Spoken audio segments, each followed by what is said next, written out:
Chairman Grassley, I was encouraged at the beginning of the hearing at your comment that you believe our bipartisan sentencing reform bill may soon be able to move forward. And I'm pleased also that the Comprehensive Addiction and Recovery Act, which is a bipartisan effort to confront the real challenge that heroin and opioid addiction presents to America, has also moved forward. It is possible for this committee to make bipartisan progress, although rare, it is possible. And I was also, Madam Attorney General, encouraged by your comments in response to a question from Senator Hatch about the Defend Trade Secrets Act, which we hope will move forward soon. Let me start by thanking you, Madam Attorney General, and all of the men and women of federal law enforcement for what you do to tackle very difficult issues facing our country, from drug addiction and counterterrorism to healing the relationship between law enforcement and the community that they serve. And let me start with a couple of critical issues that relate to support for state and local law enforcement.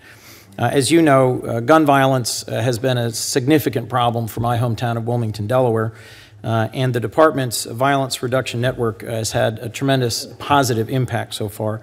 The program is now in its second round of city partnerships, and I'm hopeful that the department intends to both continue to support it and extend it, and that there's some likelihood that the annual conference will be held in Wilmington. I'd be interested in hearing what sort of improvements you see being implemented in the Violence Reduction Network this year, and how you see the program's future.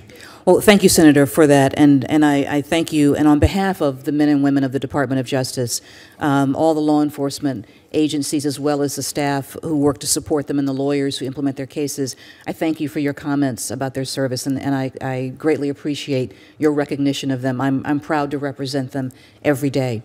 The Violence Reduction Network is an important tool, and we have found it to be one of the ways in which we have been able to bring focused law enforcement resources really at a very cost-effective way to jurisdictions that have been struggling with historically high crime rates. And Wilmington, Delaware has been one of our success stories.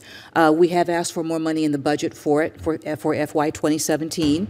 And you know, $5 million is not a lot compared to other things that we ask for, but certainly the benefits will be great. We currently already have at least 10 or 12 cities, and we're planning on bringing 5 more cities on board. Now, as you know from your experience, to be a VRN city requires a certain level of crime that we don't want every city to aspire to.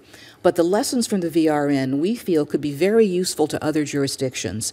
So one of the things that we're going to be doing this summer, in the summer of 2016, is to convene some about 20 non-VRN cities, those that are not in the network but have similar issues, to a conference with OJP to share the ideas and the best practices that we have been able to glean from working with cities like Wilmington, Little Rock, Flint, and the others in the VRN. So not only do we find it to be a program that we hope has been helpful at the local level, we feel that as with so many efforts that are frankly anchored by our state and local partners, it will be a program that will provide leadership and guidance for other jurisdictions that are struggling with the same issues. Thank you, Madam Attorney General, and I intend to continue to support the VRN in the appropriations process as well. Let me turn briefly to 2 other programs that I think have shown some real positive impact for Delaware, and I think can and should be more fully supported federally. One is the Justice Reinvestment Initiative. Delaware participated in it early. Our General Assembly made a number of changes to our criminal justice system and have seen some real positive impacts as a result. I'd be interested in hearing how you see the future of the Justice Reinvestment Initiative. And I'd also mention the Victims of Child Abuse Act, something Senator Sessions and I worked to get reauthorized. I was somewhat disappointed the President's budget request was half of what we had hoped for. And the Bulletproof Partnership Act, which provides appropriate bulletproof vests for local law enforcement around the country. I think all 3 of these are programs that provide real, meaningful assistance to local law enforcement and that help strengthen the criminal justice reform movement in the case of the Justice Reinvestment Initiative. Could you just briefly comment on how these programs fit into your overall objective to improve law enforcement in the country.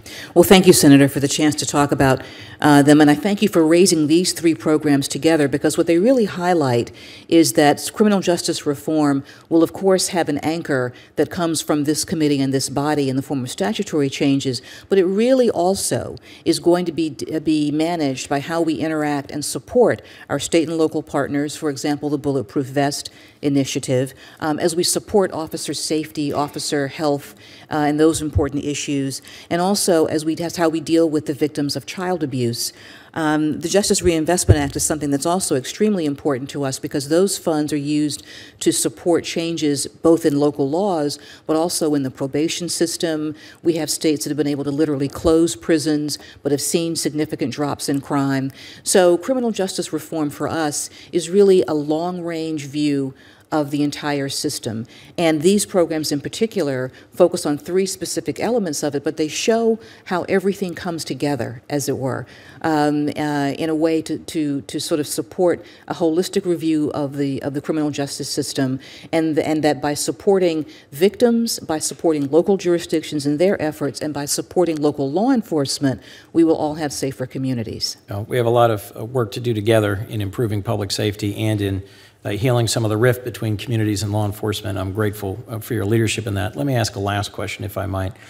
In the Shelby County decision, the Supreme Court significantly weakened, some would even say gutted, but I'll say significantly weakened at least, the Voting Rights Act. And on a bipartisan basis, 42 of us are trying to advance the Voting Rights Advancement Act.